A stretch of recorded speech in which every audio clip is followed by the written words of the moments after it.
It's hard to tell with the mask. It's hard to tell.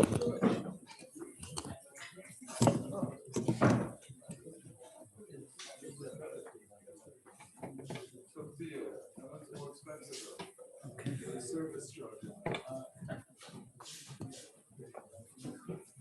Okay.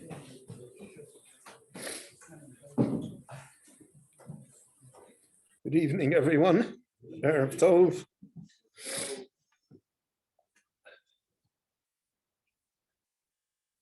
In this week's Parsha, we have an example of different views of the relationship of heaven, Kaviyachol,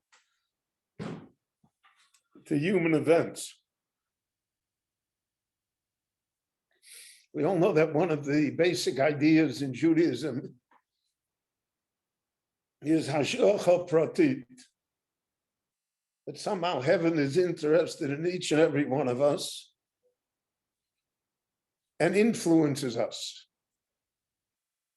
in whatever ways heaven chooses to do so.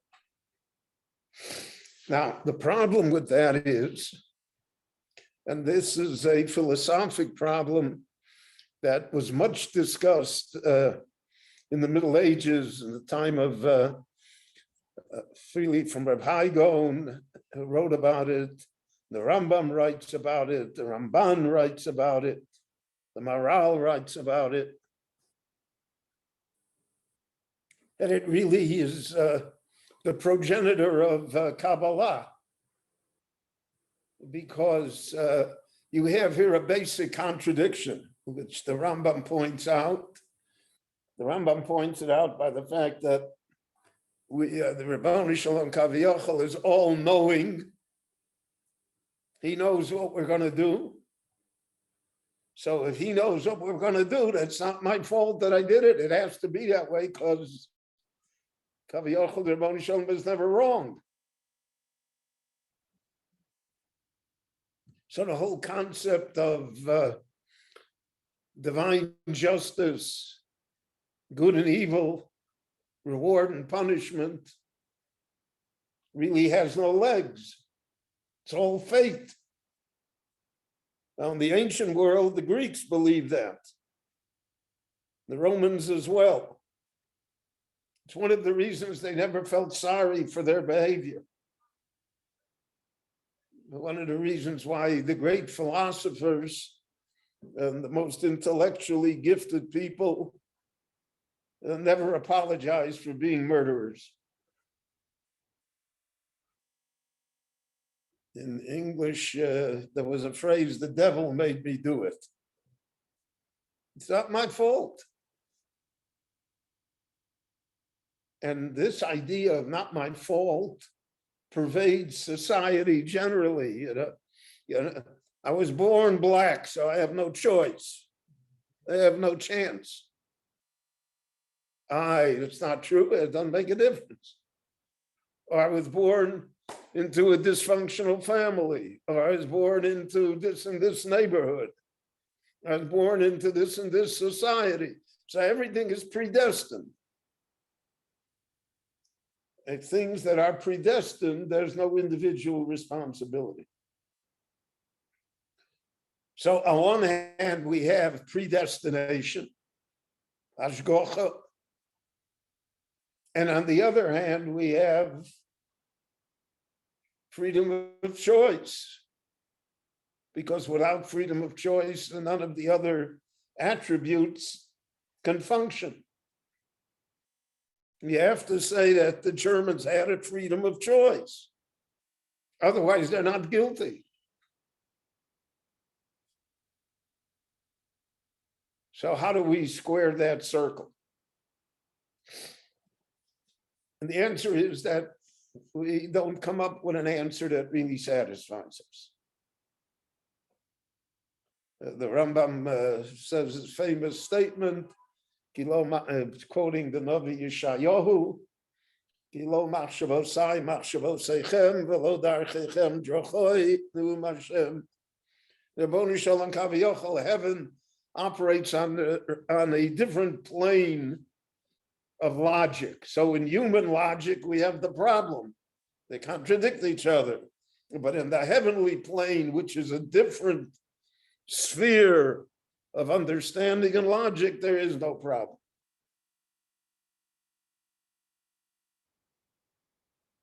Now, in this week's Parsha, Yaakov Avinu sends Yosef, Lech re'eh shlom achecha batzon. Go, the 10 brothers are out taking care of the sheep business.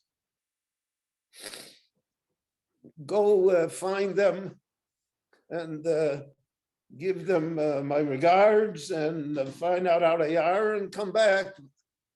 Vashiveni davar, and you'll repeat, you'll tell me what's going on. This is one of the main proofs that the Ovos did not have cell phones. So Yosef goes.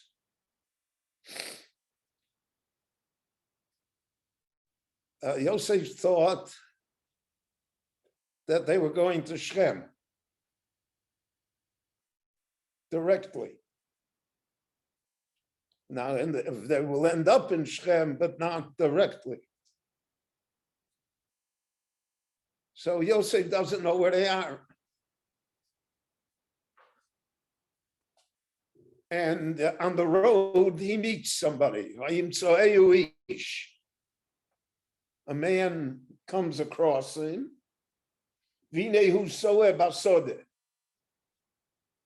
And Yosef is lost in the field. There you have another riot that there were no ways either. We have so many modern things in this parsha.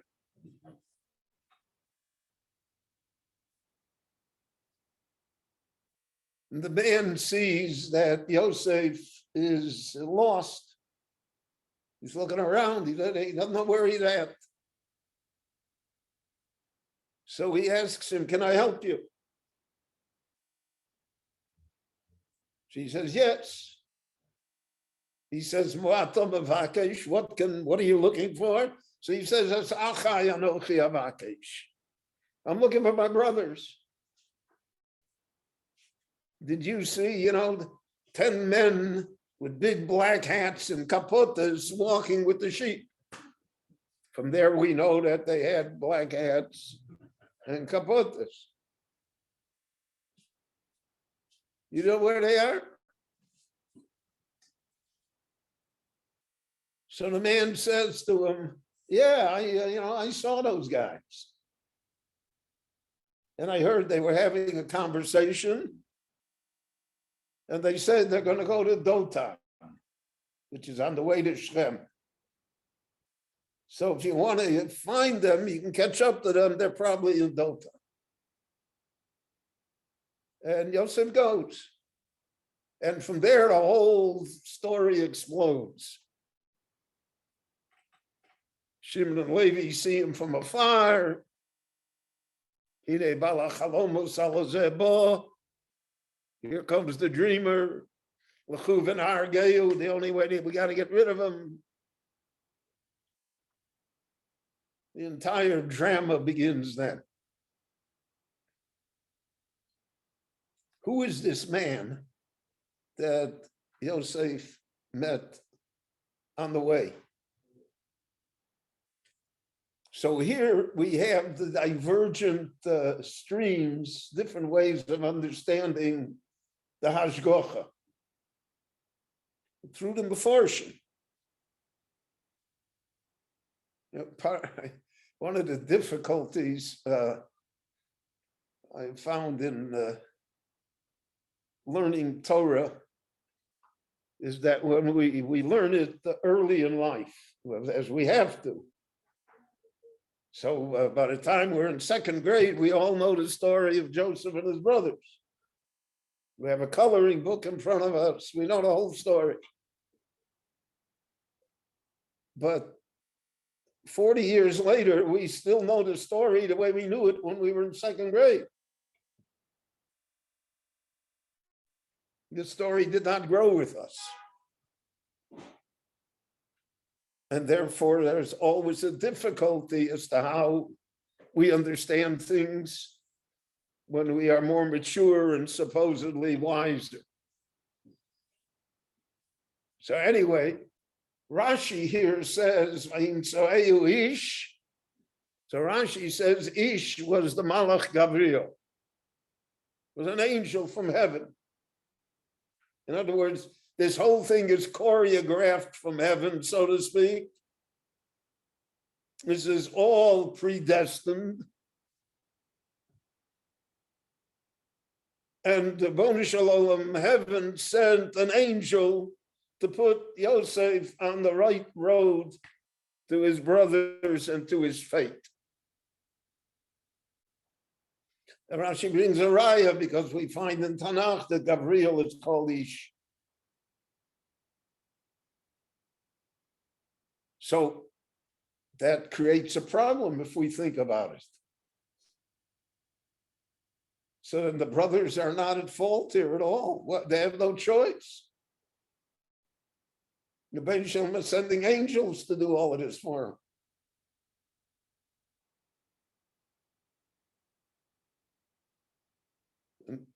The simple explanation in the Chumash is that the brothers are doing what they want to do.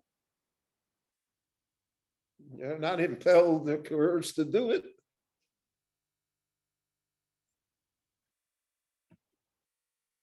Otherwise, why do you say that Reuven has a different opinion and Yehuda has a different opinion? So the Ramban raises the question.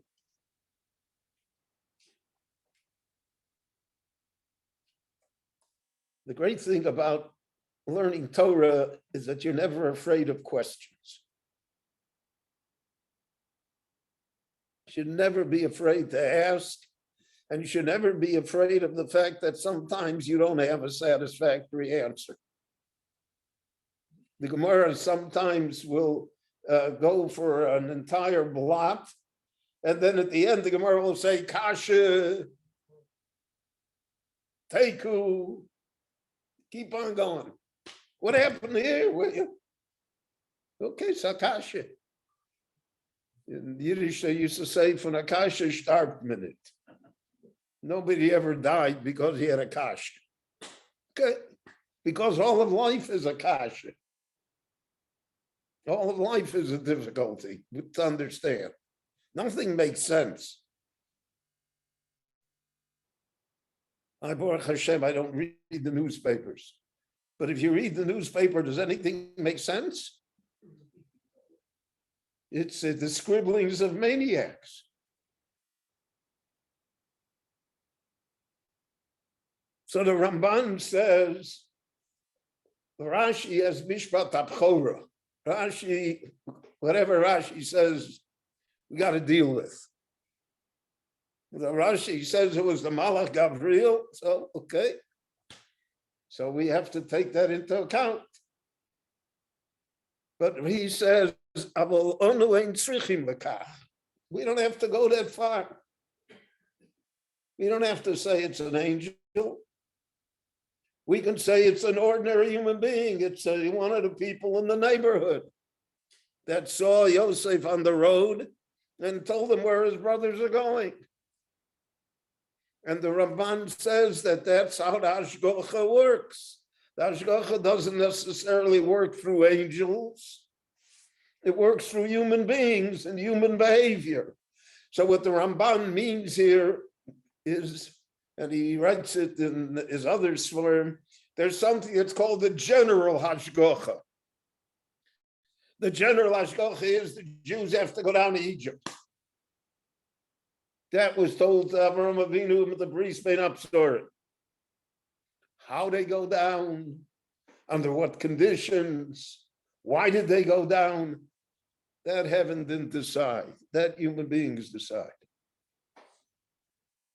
In our time, we could say the Hashgacha was that Jews are no longer, Europe is not going to be the home of the Jewish people. How that's going to happen, why it's going to happen, who's responsible, that's That's left the people, and therefore people are responsible for how it happens. The general hashgacha is that the Jews are going to come back to Eretz Yisrael. There's going to be an independent Jewish state. That's the general hashgacha. How it's going to happen, who's going to do it, that's left to people. So that's how the Ramban looks at it. So he doesn't need angels. It's life. And therefore, for instance, the Rambam in the Moreh Nevuchim points out there's hashgacha pratis, there's predestination, and there's freedom of choice. It's all in front of us. So it could be that life is 90% predestination and only 10% freedom of choice, which is the way most Jews think, right? Alt is bashert. Or we could say the opposite. It's 90% freedom of choice. There's 10% that's predestined. So where you fit in on that spectrum is a very, very broad way to look at life and at what happens. Now, if we believe that everything is predestined, life is much easier. I didn't do anything wrong. It was bashert.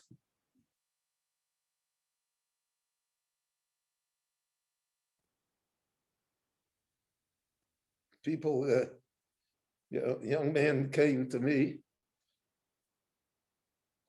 I was sitting with Rabbi Yaakov Kamenetsky. And he comes in and he says he's going out with this girl.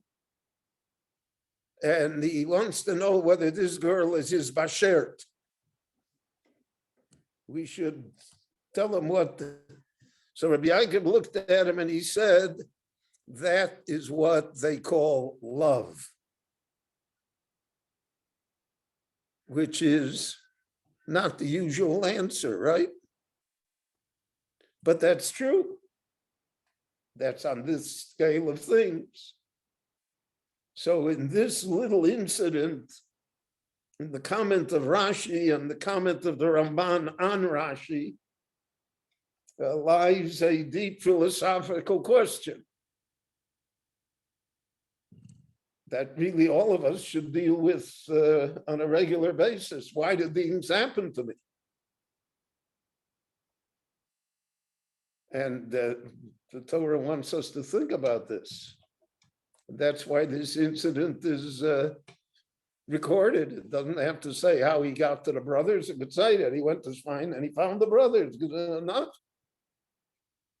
Because this extra layer of knowledge gives room for human thought and for a deeper understanding of the Torah, and therefore has greater meaning for us in our lives as well. Rabbi Chananya ben Akashi omer rotza HaKadosh Baruch Hu lezakos Yisrael leficha chiva lahem Torah mitzvot shenemar Adonai chafetz leman tzidko yagdil Torah v'yadir.